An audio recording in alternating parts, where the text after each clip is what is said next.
Data center rack. A data center rack is a type of physical steel and electronic framework that is designed to house servers, networking devices, cables and other data center computing equipment.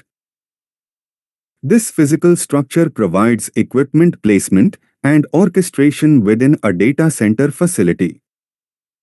Explains data center rack. A data center rack is primarily designed to house servers in different form factors, such as rack-mounted or blade servers. Although they are mainly designed to hold servers, some are designed to hold other components, such as networking equipment, telecommunication equipment, cooling systems, UPS. Each rack is generally prefabricated with slots for connecting electrical, networking and internet cables.